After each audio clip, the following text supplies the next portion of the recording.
शिव महापुराण की कथा कहती है, हमारे यहाँ पर श्राद्ध पक्ष में कौए को भोजन दिया जाता है। बोलो देते कि नहीं देते? जम के बोलो जरा। देते हैं। गौ माता को भोजन दिया जाता है, स्वान को भोजन दिया जाता है, किसी भिक्षुक ब्राह्मण, कोई भूखा, कोई साधारण कोई व्यक्ति को भोजन दिया जाता है। क्यों? केवल श्राद्ध इसके पीछे साइंस का ये नहीं कि केवल ब्राह्मण अपनी मर्जी से इसको बोल दिया कि कौए को भोजन देना चाहिए, गौ माता को भोजन देना चाहिए, स्वान को भोजन देना चाहिए, विद्वत ब्राह्मण जन को भोजन देना चाहिए। केवल ब्राह्मण ने या हमारे शास्त्रों ने केवल किसी के पक्ष की बात नहीं लिखी, इसके पीछे साइंस का रीजन भी है। आप अंदाजा लगाइए, कौआ श्राद्ध पक्ष में जो भोजन करता है, कौआ श्राद्ध पक्ष में अगर थोड़ा सा मीठे का भोजन करता है तो कौआ श्राद्ध के भोजन को खाने के बाद, मीठे भोजन को खाने के बाद पीपल के वृक्ष पर बैठता है। पीपल के वृक्ष के फल को कौआ खाता है। पीपल के वृक्ष का जो फल है वो कौए के पेट में जाता है। कौए के पेट में जब पीपल के वृक्ष का फल जाता है और उसने कुछ मीठा खाया होता है तो अंदर जाकर एक प्रतिक्रिया प्रारंभ होती है जिससे एक वृक्ष का निर्माण होता है। ये पीपल का वृक्ष कहीं से उगता नहीं है। कौआ उड़कर पीपल के फल को खाने के बाद, श्राद्ध का मीठा भोजन खाने के बाद उदर में एक प्रतिक्रिया से एक बीज उत्पन्न हो जाता है। कौआ पेड़ पर बैठे, कौआ दीवाल पर बैठे, कौआ रेत पर बैठे, कौआ जहां जाकर बैठे और वो विष्ठा करता है, गंदगी करता है, तो उसके अंदर जो खीर, मीठे का भोजन और पीपल का जो फल खाया था उसका भाग उसके पेट के अंदर जो बीज उत्पन्न करता है, वो जहां जाकर गंदगी करता है, विष्ठा करता है, वहीं पर पीपल का पेड़ उगना प्रारंभ हो जाता है। पीपल के वृक्ष का निर्माण कौआ कर देता है। साइंस का रीजन है कि कौए को भोजन क्यों कराना चाहिए। आप ऐसे मत कराओ तो ऐसे तो कराओ कि कौए को निवाला देना चाहिए, कागराज देना चाहिए, कौए को भोजन देना चाहिए। क्यों?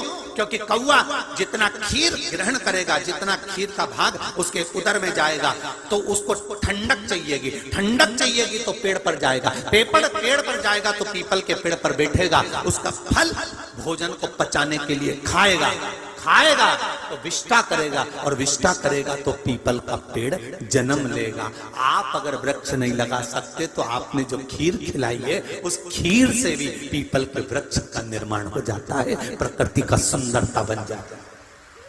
इसके पीछे तो साइंस। आप ना खिलाए, इस भाव से तो खिला सकते।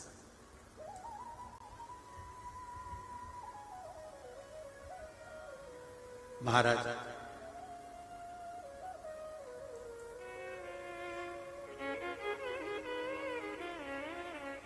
कितना सुंदर लिखा है, शिव महापुराण के अंतर्गत आता है। स्वप्न में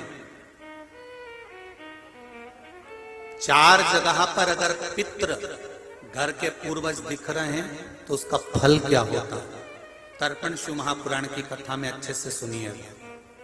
मेरी माताओं से भी निवेदन है और मेरे भाइयों से भी निवेदन, आपके घर के पूर्वज जो मर चुके हैं, आपके सपने में अगर 4 जगह पर नजर आ रहे हैं तो उसका फल देखिए। पहला, अगर आप सोए हो और आपके पितृ, आपके पूर्वज जो मर चुके हैं वो आपके सिर के पास खड़े हुए दिख रहे हैं तो डरना मत, बल्कि भगवान को धन्यवाद देना कि आज मेरे पितृ मेरे सिर के पास, मेरे पूर्वज खड़े हुए हैं। कारण जब सिर के पास स्वप्न में मरा हुआ व्यक्ति नजर आता है, जो मर चुका है, जो पितरों में चला गया, जो बहुत साल हो गए हुए और वो हमारे सिर के पास खड़े हुए स्वप्न में दिख रहे हैं, तो समझ लेना कोई खुशखबरी घर में बहुत अच्छी आने वाली है। दूसरा, वही पितृ, वही पूर्वज जो मरे हुए हैं, जो चले गए हैं, वो हमारे पांव के पास अगर नजर आ रहे हैं तो समझो कि घर में कोई तकलीफ आने वाली, उसका स्मरण। तीसरा, यदि थोड़ी सी देर के लिए हमारे पितृ या हमारे पूर्वज जो मरे गए हैं वो हमें थोड़ी सी देर के लिए दिखे और अचानक ओझल हो गए, समझ लेना कि कोई क्षण भर की समस्या हमारे सामने आएगी, उससे हमें घबराना नहीं है। और चौथा, किसी पेड़ पर या घर के अंदर, घर के बाहर नहीं, घर के अंदर या किसी वृक्ष पर हमारे पूर्वजों को हमने स्वप्न में देखा है, तो समझ लेना कि हमारी उन्नति की सीढ़ी बढ़ने वाली है, कोई अच्छा काम हमारी ओर होने। अब कई लोग कहते हैं हमारे को पितृ दिख रहे हैं, हमारे मरे हुए दादाजी दादी जी वो मर गए तो हमको दिख रहे हैं। गुरुजी कैसा होता है?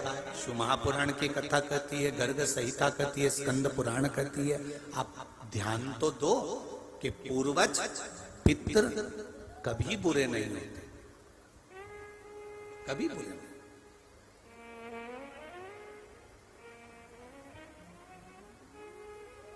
उनका काम केवल देने का है,